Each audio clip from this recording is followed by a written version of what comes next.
Let's listen in to what they had to say.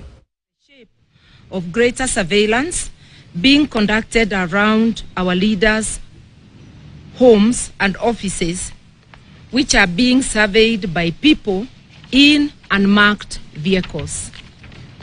What Ruto decreed in State House last week is part of what is going on in Sondu, Kericho, and Kisii, Kericho boundaries, where an ethnic militia is being armed against local communities. The militia has protection of the police. The events in Sondu are expected to be replicated in other parts of the country in coming days.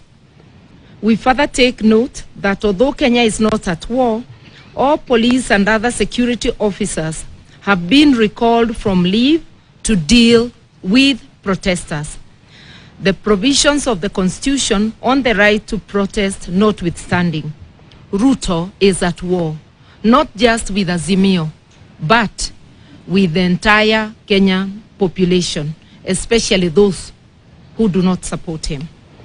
We appeal to our neighbors in the region not to join Ruto's war against Kenyans. Our neighbors must not supply Ruto with tear gas and ammunition to fight Kenyans. Our crime is only that we have challenged Ruto to bring down the cost of food, reconstitute the IEBC in a way that includes all players, also to audit the last year's presidential elections, and to respect political parties. As leaders, we have reached the decision that we shall fear not those who kill the body, but are not able to kill the soul. So, even with the intimidation of withdrawal of security, Azimio confirms that the protests planned for Wednesday, tomorrow, Thursday, and Friday this week are on as earlier announced.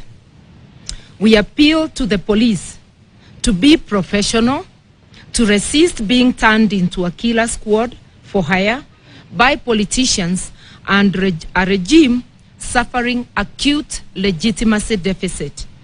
We appeal to our police to maintain their professionalism, that once again, that has been seen from some of its members who have participated in UN missions across the globe, with enhanced individual careers and who have lifted the image of our country.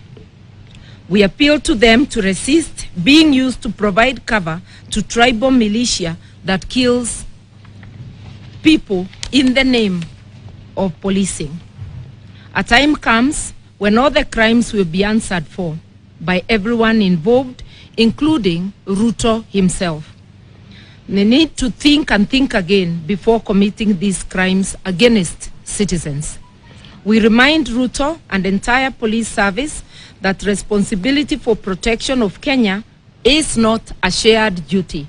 Under our constitution, the duty bearer is the state and the law enforcement agencies. As protesters, what is required of us is just to give a notice that we'll be having a procession. We have given adequate notice. It is their duty to ensure that no criminal elements infiltrate the protests and turn them violent. And in our experience, it is the police who have turned peaceful protests violent. We take this opportunity